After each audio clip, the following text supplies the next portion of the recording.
It has been a long time since I recorded a video for this channel. But, I've been busy and been working on stuff with some people. So, I have some cool stuff planned for this video ahead. I'm gonna try and make this video not an hour long, because I've already recorded this in different takes previously, and it's been an hour long. So, trying my best to narrow it down, keep it down, summarize, keep it simple, keep it short, concise, give transfer information as quickly as possible, if you will.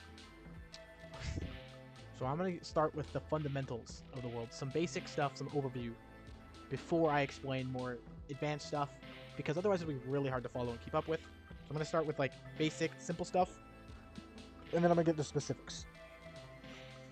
Alright, so the first thing I'm going to go over is the fog. The fog is this black substance right here in the sky. Now, the fog is a little mysterious. It doesn't have a lot of details to it right now, but it's a very fine sort of substance, and it's very light. It doesn't fall to the ground, right, or rise much higher. So, one property of the fog is it's extremely dense and dark, and it blocks out all the light from coming down here into the void. As you can see, it's in the way. It's a major obstacle in attempting to traverse the void because of that fact. The darkness is simply so looming that it just makes travel impossible. Some plants are capable of using the fog as a chemosynthesis type nutrients. Another important detail is it rises up and down at a very consistent rate, and it can be used to tell the time. The next thing I'm going to talk about is thermium. So thermium is a new thing to anyone who's seen the other videos, but this thermium is actually the new name for what was once called unranium. Unranium was always a filler name, and it was a kind of joke, because we didn't have anything to call it. We needed to call it something, and it sounds like uranium. It's pretty funny, but it's now called thermium, and that is because of its heat-conducting abilities. So thermium is a very special metal in the world. Like previously stated, it is extremely effective at conducting heat, and that's its main property, and it is very beneficial. One way to think of it is the internal and external temperatures of a clump of this thermium are basically the average temperature of all of the temperatures coming into contact with its surface. So when it's exposed to high levels of heat underground, it can bring a lot of that heat up to the surface. Thermium is the main reason that heat is a present thing on the surface world at all. Just anywhere up here, thermium is the main reason that any temperature makes it. Next up is the microbes. So I don't have any good models for these, but microbes are the tiny organisms that are really abundant in the sky. So they are the main reason that the sky is dim at all, and they survive purely off of photosynthesis from the light above. These organisms blocking out the light is one of the biggest environmental factors in the entire world. So you can look here, light comes from the sky down like this, and then there will be like a big cloud of microbes that span just across the world that block out the light, and that makes the world really dim. And obviously there's a very thick layer of them. It gets dimmer and dimmer as you go down. That is the cause of the overall dimness of the world and makes the fog, by extension, even darker. Okay, the last fundamental I'm going to be covering is the overall temperature distribution of the whole world. So the way heat travels through the world is important. It radiates mainly from underground via thermium, which I talked about in the previous mention. This is what warms up the void and keeps it humid and hot. So the islands over here are usually too high up to benefit from this underground heating of thermium. Most of the heat on the island comes from the void underneath, like this, under the clouds. Heat can also come from above. There are no sun or stars, but light does come down from the sky. The light is mostly blocked out by the previously mentioned microbes in the air, but if you go high up enough, using like a mountain or other means, for example, the light from above can get stronger. You'll basically pierce through more layers of the microbes, and this will make it warmer as you go up. So the temperature gradient kind of goes warm, gets colder, starts getting warmer as you go up. That's the basic temperature gradient. That's like the temperature distribution system. It's very fundamental to the forming of the world. The most recent addition to our world building project is the creation of an island called zizUde. This is going to be the main starting point of intelligent life that will be followed in like stories we tell or just in world building, as well as the birthplace of many technological advances. The island has a pretty well defined map, is what you're looking at right now, of what it looks like. The islands on average are 300 kilometers long. This one's about the same. And since they're a circular shape, it's about 70,000 square kilometers. So what you are looking at right now is a temperature map of the island. So temperature map is a tool for kind of the people working on this, not necessarily a viewing tool, unfortunately. So the temperatures are relative. which means this orange is not the same as this orange or this red. They're in this green over here, not the same as this green. It basically, all it says is this is colder than this right here, and this is colder than that. This is warmer than this. It's describing each relative change in temperature. It doesn't have a consistent temperature set, which is an important distinction. But overall, temperatures depend on the biomes they're in, the height they're at, and that is the general purpose of this map. And if you look, speaking of height, this is a height map. So the height map is also a tool for us. It also describes relative height, not exact height. But you can see that depth into the ground, which is the darker stuff, tends to correlate with temperature. So the deeper down you go, the warmer you're getting. Which, you know, I've explained previously why that makes sense. But that's how it is. And as you go up, you can see the warmer areas, or the colder areas, I mean, are higher up off the ground. And in some cases, even here, you can see it gets warmer towards the center of mountains. So there is a lot of biomes on here, and I'm going to be going over each one individually. So we've created all these. They're pretty numerous. Not all of the biomes that exist are present on this island, but the biomes on this island specifically are you have forest, dense forest, you have the mountains, extended edge, rocky hills, rocky shores, lush peaks, steppe plateau, swamp, field, and dunes. Those are the main biomes we'll be looking at in this list of biomes. Before I go on to explain the biomes, kind of an overview of those, I do want to start with this Minecraft world here. So this is actually a in-game 1 to 1000 scale. So each block represents a kilometer. So you can see zizUde is this island, and this is the map of it. And I will be I might be referencing this in the recordings occasionally because it's a very nice visual aid for just looking at biomes. Like, it's a lot easier to explain that, hey, look, here's the mountain on this glacier versus this flat image where there's just a rough color change, So that's a tool that I have developed. It's not finished, so you'll notice there's mountains here. Those are work in progress mountains. Those are even less in progress in like the swamps and stuff, but this is a tool that we've developed over a little bit. It also is going to be mentioned in the video a little bit. So I did want to start a bit with that just because I might be using it later. Just wanted to explain that this is a tool that might just pop up randomly, so at least you know why.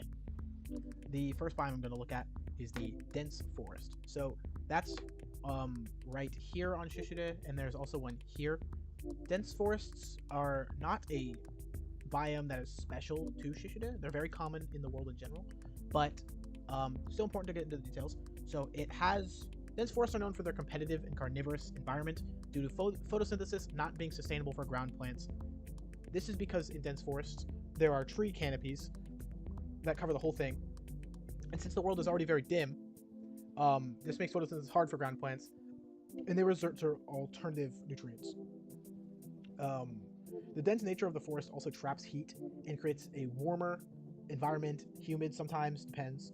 It also makes things even darker than the average skylight.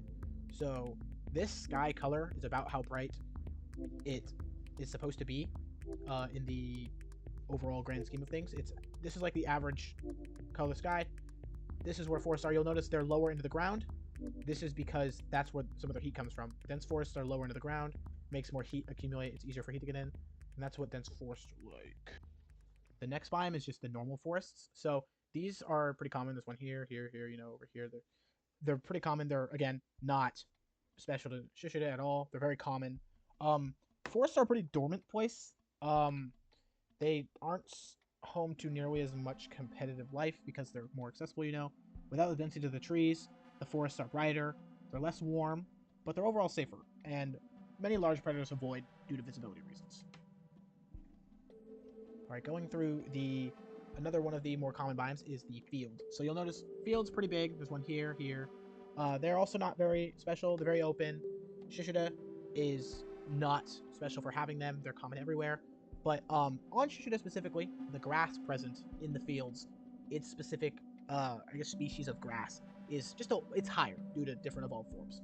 But the area is still pretty safe. The grass is not high enough for ambush predators to really benefit from it. It's just, like a foot or two off the ground kind of thing. But fields, not very interesting. Sky is always visible in fields, and they're a little colder than forests are. Still not terrible, just colder. Now, the last of our more common, boring-ish biomes is the mountainous biomes. So that's like here, you got one here, and this loosely describes like these mountains that are kind of everywhere, but not necessarily.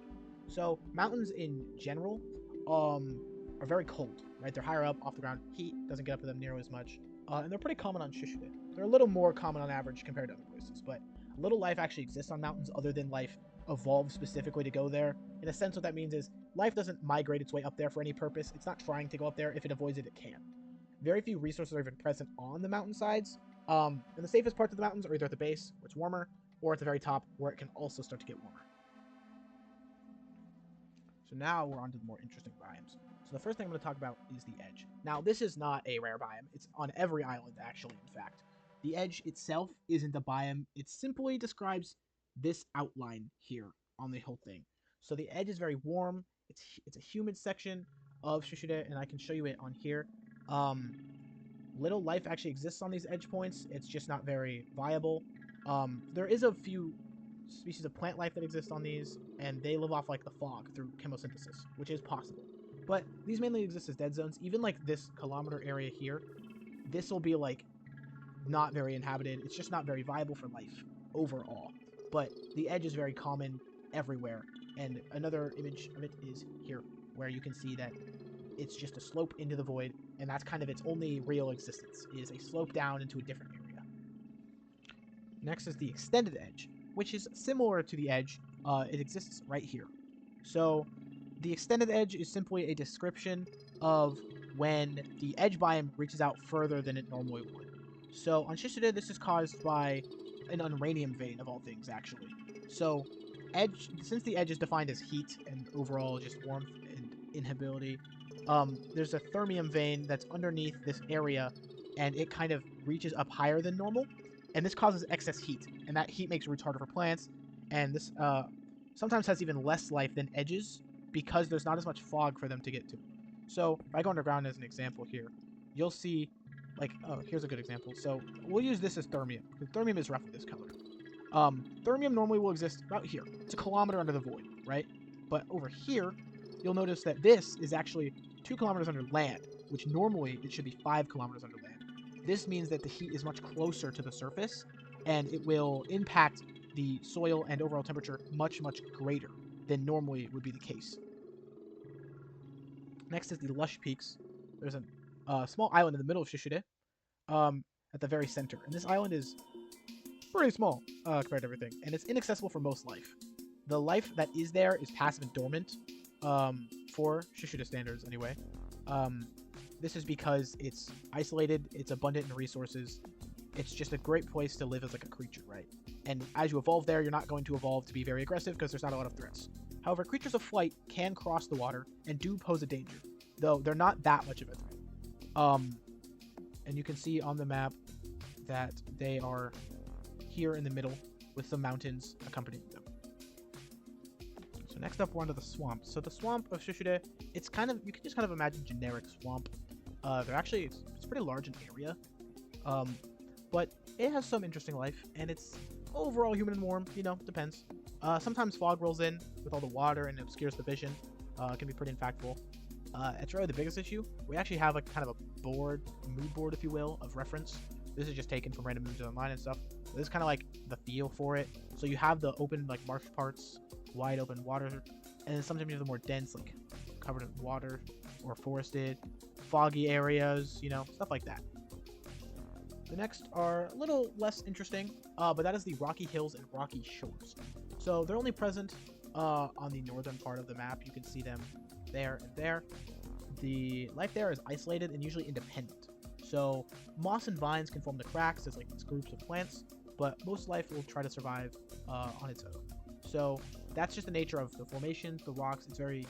It's not as beneficial to be a pack creature here, but you can see it's just stone and stone over there. That is the basic summary of rocky hills and stony peaks. It's just stone, stone, stone. So next up is the glacial fields. The glacial fields are mostly empty of life, very covered in ice. They're up here at the top of the map. They're very elevated from the overall average rest of the island. The climate's dry here. It's extremely cold. These thick layers of snow and ice actually do to reflect a lot of light that comes in and makes them even colder. So if I did a little bit of research on like snow and ice reflection, and it seems that in some cases it can reflect up to like 10 degrees Fahrenheit of snow or of temperature. So that kind of reflects how these regions will be colder. Even at the peaks, this peak will be colder than that one because this reflection will be so strong. Okay, one of our last biomes is the steppe plateau. It's very small, as you can see, and the height map's actually interesting here. So the steppe plateau is kind of a geological formation similar to what you see in a lot of desert type places, especially in America, in a state like Utah, or kind of where the Grand Canyon is. It's kind of that sort of vibe. It will have, you know, you can think of all the oranges and reds stones that are there. Those won't necessarily be here, but you can think of all those colors with these kind of steps, these table looking things. That's kind of the idea. It's pretty rare. Actually, the formation itself is pretty rare. So zizUde, it's not special to zizUde, but like the formations of them, zizUde is definitely an interesting place for having them. The climate on its own is actually moderate, can be cold sometimes. It doesn't normally get hot here, which is funny because it's being compared to deserts. But just because of the format of how the world is, it's just that's how it ends up being. The temperature really does depend on the elevation, though. Our final biome we're going to be discussing is the dunes. So the dunes are up here in the top, and they're one of the most lacking in life areas of the map. The dunes aren't hot, contrary to like dunes that we would know. But on zizUde, the lack of water simply comes from the placement of the mountains here. So these large mountains are blocking in weather patterns and rain, like flowing in from rain. So precipitation and stuff does not penetrate through these mountains very well, and makes this place very dry. The sand is mostly composed of rocks, like fine powder crushed stuff, but an important detail is this blue tint specifically comes from fine dust of thermium, which is not a detail that goes mentioned for no reason.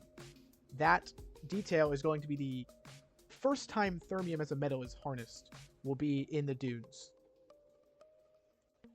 So that's kind of an overview of the biomes on the islands, and kind of just reviewing what zizUde itself looks like. But now I'm going to get kind of into the people of zizUde. So the people of zizUde are still under a lot of development. Some basics of history and culture have been made. We've worked on the language. They speak a good bit, and I'll get on that later. The main culture centers around efficiency and informational transfer. So this means they aim to optimize things in the most effective way they can. They also are very explorative and curious. They value information, knowledge, and learning. So untested ideas will often get tested so long as they don't negatively affect long-term efficiency. This focus on information puts mathematics into the scene. They value its patterns and uniformity greatly. Mathematics are at the center of their culture to almost a religious degree. People who discover mathematics are held to a high degree and often remembered as legends in their history for a very long time. And this section of the video is just going to be talking about the singular historical figure that we have so far designed. So the first part of this historical figure is their name. So their name is Sako Jekoji, which is a name that was assigned to them after their contributions as sort of an honor. So the K sound in their name was historically used to denote names, but it was less used as time passed and moved to gain a more sacred meaning because they stopped using the K sound to represent names, which meant only historical figures and people of the past held this name. Specifically, like, you'd be taught about important people in the world, and they would all have this sound. So this would gain like a famous kind of sacred meaning to the sound. Their name used to mean sort of a timeless, knowledgeable person who was really aware. Their name's since shifted. The roots in their name simply mean, in a sense, timeless, knowledge, perception, and thought. Their last name basically means perception of time, and their name overall translates to knowledgeable observer or observant. This is because of their main contribution, which is inventing the standardized measuring system, as well as developing the first methods to tell precise time in their world. So the standardized measuring system was developed when Sako realized that most people would roughly measure things relative to their own height. This led to an idea that they had, which essentially they gathered everyone in the local area that they lived, which, for basic context, is in the dune area, and told everyone in the village to line up from tallest to shortest. And then the person in the center was selected as the standard measurement. This is a median, of course, and this is the first historical implementation of a median being used for something, because this is really early on in history. And it's after the creation of this measurement, it was known as the jekone. So it's referred to as jekone. Sometimes it's just called the ji, depends on the context. This measuring tool was then produced into a decent quantity and distributed through something called the information network, which is in summary sort of a system that all the villages across the island have that they use to help each other out and distribute through the island. And in specific, if you were curious, the jekone in meters is 1.28463, and then there's a lot more digits defined, and I'm going to copy them over because there's a lot of them. It is specifically defined by us internally as this number. That way, if we ever need to get into nuance, we have a lot of digits to work with. If we ever need more precision than this, we'll just add like 9 more random digits, but that's the exact precision of the number that we have. So after this standardization, they went on to become a pretty well-respected person. However, they still did a bit more. So after discovering, or not discovering, but after creating this measurement system, they applied it to the fact that fog tides they move up and down, and they move up in this sinusoid pattern here. I actually have another example here. So fog tides move up in a sinusoidal rate like this, and they're pretty consistent. And these names will come on to be created by people like Sakoshi Koshine. So they have watched the fog tides for years. They're pretty integrated into how they talk about time. And there's always a dedicated timekeeper responsible in each town for announcing the start of a new day, because keeping track of time is really important. There's no day-night cycle. It's really hard for the average person to keep track of time if they're busy. This was done by looking at the peaks and valleys of the fog's height, which you could get a rough idea of. And it moves up and down consistently at a sinusoidal rate, as briefly mentioned. This new measuring system that they now had properly standardized would allow people to more precisely measure time using a special method. So the timekeepers in the tower were instructed to use a sort of trig method of measurement. So if I come over here and I move my distance towards here, just this is an example purpose, so I'm going to move closer this way because otherwise it's really hard to see. So I move myself towards the inner island area, and by the way, this graph is in meters in case you were curious. So if I'm here, you can see the angle's more forgiving for a viewing purpose, but what they would do is you stand somewhere at a specific point, like for example 6,200 meters. Then you place a post at a designated amount of meters. In this case, this is, we'll just say 10 meters away. Now what you would do is the peaks would be here. So you see this line lines up with, it intersects with the max height of the fog, which is this point right here. And that's how you would tell the exact time. And then you would mark you'd put the top part of the pole at that height. You'd say this is the top. And then after it reaches its valley, you'd go over and mark that point on the valley. Then, once you've done that, you can start marking sub-fog tides. So I'm going to get in a bit to the sort of height of the fog and measuring system. So the height of this fog used to be defined as 2 miles here. It's now defined as 4 kilometers. Which we went through and we redid and defined everything in terms of meters and kilometers because they're just, they're simpler, they're easy to work with. But we did that, and that means that these are a little taller now. And these tides all have names, and right now, these current values are no longer accurate because of that fact, but we're still going to use them as a reference in this video just to explain sort of what's going on. So this height, 2469, is actually in their measurement system. It's in the G, and this is the valley of the average day. Then at this height, you have 2664. That is the peak of their day. And these are measurements, sub-measurements. And you can see these each have a name. So here we have Jimo. Jimo is sort of the start, not necessarily the start of the day. The starts usually are marked by peaks and ends. But Jimo, sort of is like the entering into a valley. So Jimo means fog and down. Then you have Jilemo, which is the next part of the day. This is sort of a fog lower down. Then you have Jile, which means fog bottom. Then we start going back up, so you have Jilamai, which means the fog starting to rise. Jimai is sort of the peak of the rising. Then you have Jilamai, which is getting towards the top, and Jila, which is of course the peak. Then there's Gilamo, which is when you start descending from the peak. So one thing you can notice is the le root is referring to the bottom three, and the la is the top three. That's intentional. La and le are height markers only in terms of fog. They're not used anywhere else, they're only used to describe fog. Then mo and mai describe where they're headed. So mo means it's going down, whereas mai means it's going up. So shimo means it's heading down. So these are time words. They're telling you what direction and time you're going.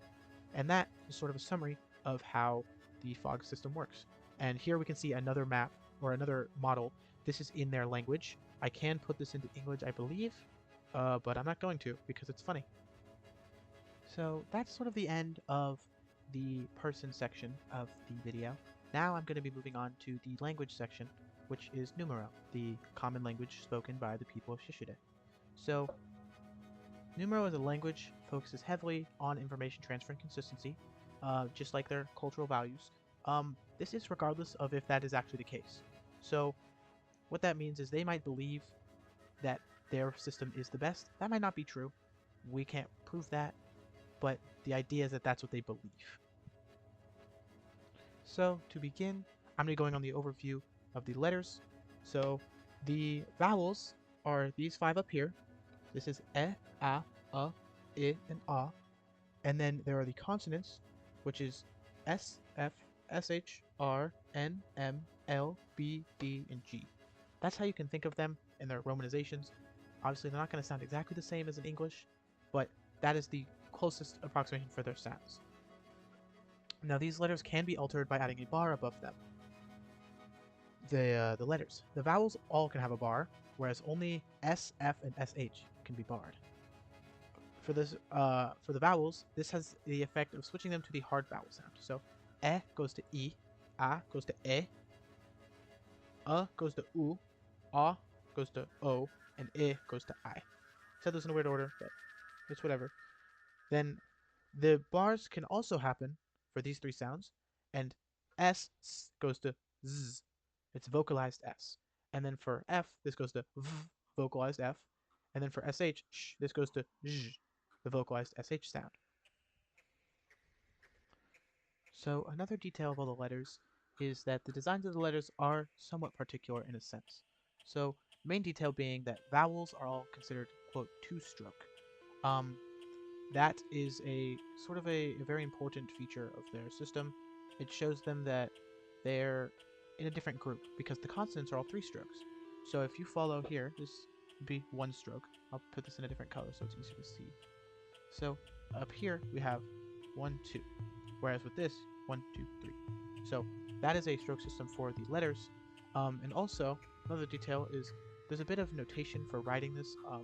If you see it in documents or other places where I might be putting it, there's sort of different ways to write it between romanization, barred letters, and such. So when I write this in romanization, the non-barred letters are always going to be lowercase. So E, A, U, I, O, S, F, or SH are pronounced in their barred way. You capitalize them. The last thing I should mention, or the last detail, is that the SH sound is written as a Z, and the ZH sound is a capital C. Every other non-barred letter corresponds to a letter on the QWERTY keyboard.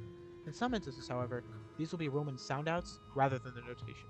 This is because this project is contributed to by multiple people, and while I and some can read this notation fine, for others and new people it is not intuitive why Z makes the SH sound and so forth. In this notation, you write out the sound if it makes, even if it's supposed to be barred. However, if it is meant to be barred, it still remains capitalized. So for example, the root for fog, let me zoom in here just for some space. The root for fog is G, and I'll write this in white. G. This is how you write it this way. If I were to write this in our notation, it would either be written capital Z, capital E, or sometimes on my phone I can write it like this, G. Now, for notational purposes on documents, it's often written like this, where it's still in all caps, but it's more clearly sounded out.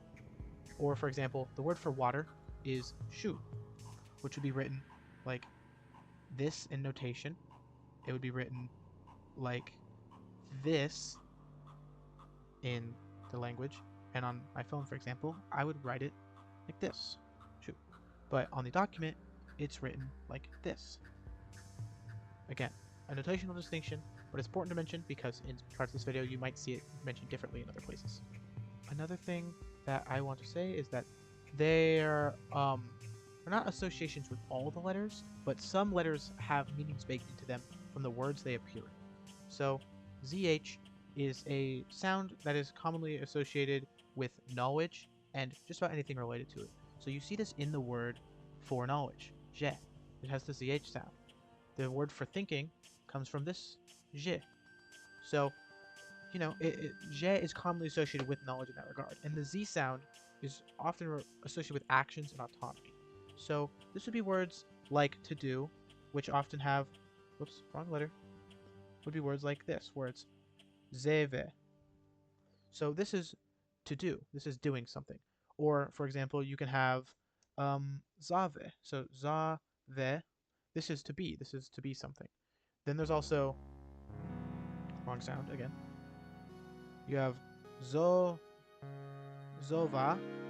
This is like to move, to go, right? So Z is often associated with autonomy, movement, actions, specifically of the self. And then there's the K sound, which I didn't mention earlier, but it's this right here. This is what the K sound looks like. And it's a lesser used sound because it holds the more sacred context I messaged earlier. Using it in excess would dilute what it represents, and it is reserved for various themes related to sacredness, respect, and effort. It is in essence a sacred sound. So now I'm going to be going on the overview of sort of the language as a whole, with the words, the structure, everything. So there are some important things to know before going forward, and the first is that the language follows an SOV structure. This means subject, object, verb, and is the order that is mentioned of information. So a simple example would be, I ate food. That is saying I, the subject, am going to eat, my verb, food, which is the object. So English is an SVO, word structure. Now in nUmerO, instead what you would say is I food ate. So this would be I, then food, and then ate. Gonna run out of space here. But this means I, the subject, food, the object, ate, the verb, is the order of nUmerO. And this is different than English, you know, we say it the other way. But the overall structure of nUmerO attempts to start with a large, vague establishing point and narrow down to specifics. This means that you always start with what you're talking about, who you are talking to, then you'll apply adjectives to nouns after they appear in the sentence, and finally, you then apply verbs to explain how the nouns interact. So the goal is to start with a big structure, a big concept term, then describe a little bit more specific, until you get to what you're talking about. And that's the general flow of how the language is trying to be structured. Every word in nUmerO also follows a syllable structure, called a CV syllable structure. Now in English, our syllable structure is not very strict. A big example of this would be like, take a word like bed, right? This, you have a consonant, a vowel, and a consonant. But those are not the only ways to do it. You can have words like truck, where you have a sound for consonant, another consonant, a vowel, and then this is another consonant. The CK is sort of one sound. Or even in your words, you can have a word like strength, which has 3 consonants, a vowel, and then 4 consonants. So English is a very loose, not very strict in terms of its ordering of words. nUmerO is different because it only allows consonants, and then vowels in its syllable. And that's the only valid syllable structure. So if you look at a word like food, for example, like we mentioned earlier, you have gu, which is consonant vowel, and then time frame, because it's a verb, ve, and this is consonant vowel. And every single word follows this exact structure. So you can know that this is sort of how roots are broken up. There's every 2 symbols. Now, there aren't symbols for each of the combinations of sounds. So every word is even in its number of letters. And you sort of want to look at it as in chunks of 2. And this will tell you the meaning of words as you sort of look into them. So, since I last reviewed nUmerO, I don't remember the exact amount of words that we had present. I'd have to go back and check what I said. But, as it stands now, we have over 150 words listed out. And if you include verb conjugations and a few other details, it sits at around 250 words, which is actually pretty decent for what we've been working on so far. The current breakdown of words heavily favors verbs and nouns, which are really important, obviously. And the lesser known ones, or the lesser used ones right now, are actually pronouns and adjectives. This is mainly because pronouns don't need to be that diverse. They describe what they need to, and then they're done. Adjectives aren't simply that useful in our language right now. We do have a lot of time words, because we fully fleshed out the time system early on, and we have a lot of time words built into that.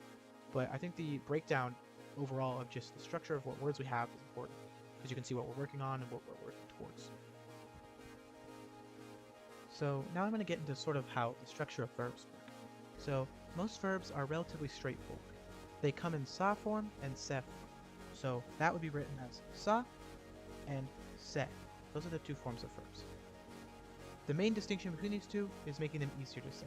So some verbs are harder to say if they end in se or if they end in sa. Se is typically considered the default ending unless it is considered annoying or difficult to pronounce. In that case, it probably ends in sa. So I'll make up a verb and say we have a sound called ge. We'll have a verb called ge, or just a root that says ge. And then if it's a verb, it would be pronounced gese. Now, usually this repeating vowel is considered not ideal, and in this case, we change it to a sa. So if there's overabundance of an in a verb, it'll typically become an a verb. Of course, this isn't always true, and this is usually the most inconsistent part of nUmerO. So the way the verb conjugations work is purely based off of time. So, for example, I'll use the word to eat. So that is written, first off, we have to start the fact that every verb comes from a root, and then you are going to apply a time frame to it. So gu is the word for food. So eating is applying a time frame to food. So in this case, gu is our word for food, and then gu se, like this, is our time frame for the action. This is the infinitive form of the word. And what this means is it means to eat. Like I want to eat is how you would say that. You'd use the word for want, and then you'd put that in a time frame. So, for example, lu neva guse is actually the wrong way to say it. You technically would say lu guse neva. But that's how it is. You can see this is in a time frame, but this isn't because it's the infinitive. We've already defined the time frame, and we don't need to do it again. But then there's the present tense. That would be something like this. So you have gu, and then ve. This is the present. So you're eating now. Eating is technically continuous, but you can say like I eat food, right? That's the present tense. Then you have the past tense. This is with an unbarred simple, and this gufe. This means like I ate food in the past. Then you have gushe. This is future. This is I will eat food. And then there is gushe. This is the continuous form, and this would be like I am eating food. Another important thing to note is that this applies to all sa verbs. This is not only se. This applies to both se and sa. You simply just replace the vowel sound. Now, for the vast majority of verbs, you simply add the time frame verb to the end of a root, and it becomes a verb. Like, the root for knowledge is je. So if we apply the general unconjugated time syllable sa, we get je sa, which is the verb to know, for example. In some cases, verbs have words in them that aren't roots. The real reason this happens is because we often try to make verbs and then derive roots from the verbs we create. However, some verbs don't lead to super important roots. For example, to help is written as le sa. So you would write that as le sa. But the root le doesn't exist because at best it means aid or assist, which is already captured in this verb to help. So while le is a vibe that has a helping meaning to it, it doesn't necessarily apply as a root. Another example of this would be in a word like gigole, or no, sorry. Oh yes, gigole. So that is this gigole. This means the fog is in the void. This describes the yearly event, or the annual event, when the fog drops below the ground level and you can see further. G means fog, go means danger, which refers to the void. This le is a undefined word that roughly has some ties to the fog, and it means down. This describes the fact that it's down. Then you have ji, shi, la. This is a word for when the fog goes really high up, also during the annual event. This is the word for fog, This is the word for safety, which is also associated with up. And this la word is another word that is connected to upwards, but only in terms of the fog. So this tells us that this word is a direction or place or a position, but only in terms of fog. It's telling us that it's not part of any other type of thing. And that is another example of roots that don't necessarily have meanings, but exist in words frequently. One detail to mention as well is the structure of words being very strict. So many words are formed completely, almost, like frequently completely by exact roots. There are many examples, but in general, this means that sometimes words on their own can mean a sentence completely.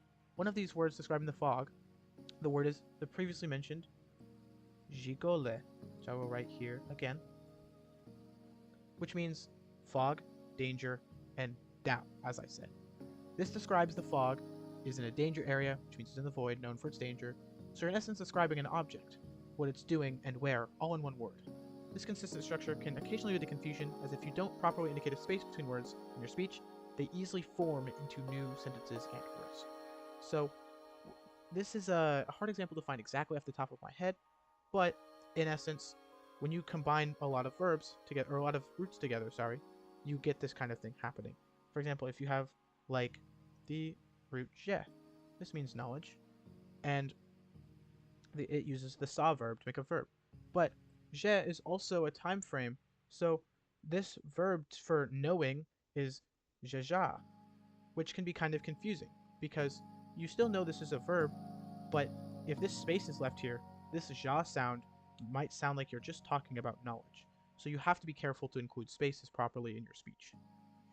So for this last section, in the language section, I'm going to be getting into just some extra info and some specifics. I don't think it's necessary to explain every word, its origin, its roots, and everything, but I will explain a couple important ones, and I will provide the list of the rest of the words just for fun for anyone who's interested in using them. So the first of these important things is the direction words. So we have some important roots, which are ri, then we have ro, and we have ji, like this. These words all have meaning. We have life, ground, and we have fog. However, they are also used to describe directions. Ri is the life axis, and it describes in front of and behind you. Ro is the ground axis, and that describes your left and right. And finally, ji, the fog axis, describes your above and below. These are used by applying direction indicators onto the words. So the root ne is a position word. It means position. The word for positive is nemai, and the word for negative is nemo. So to say in front of me, you say rinemai. That's positive. You're saying positive front, which means forward. But if you say rinemo, this is negative front, which means behind you. And again, you can do this with the other ones. So you have jinemai, which means above, and jinemo, which means below. The directions are simply in terms of axes, which reflect, and this sort of reflects the analytical nature of these people, where their directions are described in terms of a graph. These are also used on their axes. So in their graphing structures, they do use these same terms for those things. So there are some adjectives in the language so far. Now, all adjectives roughly follow the same syllable combining structure as verbs. However, instead of applying a time word to the end of a root, you apply the root change, or fa. So that's written like this. And this root means change. For example, fa sa is the verb for to change, right?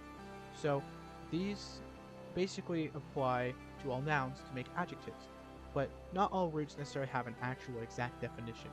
So, for example, the word for fire is rai. It's like this. And if you apply fa to start this becomes the word for hot. And you can do this with the word for water, shu. When you apply fa for fa shu, this means cold. However, not all roots can be applied with this change root to get adjectives. Another important part of nUmerO and this extra section is the markers. So one of the first markers that I'm going to talk about is nu. This is the question mark. This can be applied in multiple ways. One common way is to apply it directly to certain words that are statements and making them into questions. So one of them would be vu. This is the word for there. But if you apply this nu marker to the start to make nu vu, this becomes the word for where instead of there, making it a question. This question marker can also be put at the start of some sentences or phrases to make the entire sentence into a question. So you want to go, which would be written as lo zosa nive, would become do you want to go, or nu lo zosa nive. So what you're doing is putting at the start to change the meaning of the sentence. Another marker is mi, which is written like this. Mi is a plural marker, and it applies very similar to how S applies in English to nouns. Apple would go to apples. Person is, for example, jedu, like this. If there's multiple people, it goes here, jedumi. It's a plural. This marker also applies to pronouns in some cases, to make them from the singular to plural form. So the word for lu means I, but lu mi, for example, means us or we. Or the word for you is lo, but the word for you guys would be lo mi. And finally, the word for them, like they, the third person pronoun, which is li, like this, then becomes li mi, which is like them over there, or like they, but it's like plural. It's referring to multiple people. And that's one of the other markers in this language. So the final section of the language will be parts of speech. So there's the first part of speech to mention is there's no direct yes or no in nUmerO yet. There may be in the future, but essentially instead of if you were asked a question like nu lo zosa nive, you would either say in response to that lu zosa nive, which is to say yes, or you say be zosa nive, to say no, because be is the negation word, right? Which means you're saying, instead of saying no directly, you're saying I don't want to do this, or you say I want to do this, and that's how you reply with yes and no. Then there are greetings and farewells. Jilafashe is a greeting for saying hello. It means good fog time in essence, and it's written like this. So you have ji, fog, le, generally associated with fog, it means down, fa, which means change, and she means safety. So this is actually a word. This means good. And gilet is a word for fog tide. So this basically says good fog tide, and it's how people greet each other by saying jilefashi. And then on departure, you say jimai bazo, which means return above. So that's written like this. You ji mai ba zo. So you have fog, right? Mai is like the upwards, so this means up. Jimai is above you. And then bazo is actually part of a root for to return. So bazosa is a verb for to return. So this bazo in here means zo, which is a movement word, and ba, which means home or shelter. So it's telling you to return to shelter specifically above. And it's referring to the sky, because the void below is considered very dangerous, and in turn the sky and everything above it is thought to be a safer place. This is why it's used for departure. It's telling them to be safe. So that was everything that has been recreated so far, and everything that has been new and added recently. This will be marking more of the end of the video. This is obviously an active in development project, and I think it's fun to keep people updated on what we're doing with it. And if you have any interesting ideas, you can feel free to share those anywhere you'd like. However you can. Usually the YouTube comments is preferred. Don't mail me. If you find my address, don't use it, please. But yeah. And this, in a more, wider scope, this idea will probably be used for something. While it is fun to do on its own, it's definitely even more fun, I think, to implement it. And we don't know exactly how we want to do it. We're obviously very inspired by Rainworld, which is a game, but it's also just a very good storytelling device and such. So there may be a long time in the future stuff you might hear about that could be interesting. But this is where I'm going to mark the end of this reintroduction to the new concepts of my world. I did hope you enjoyed, or at least were entertained by what me and my friends are doing. I know it's a lot, it's very nerdy and specific, but if you did, I really appreciate it, and you should say something about it, since that'd be cool. But I'm going to be ending it here. Thank you for watching, and goodbye.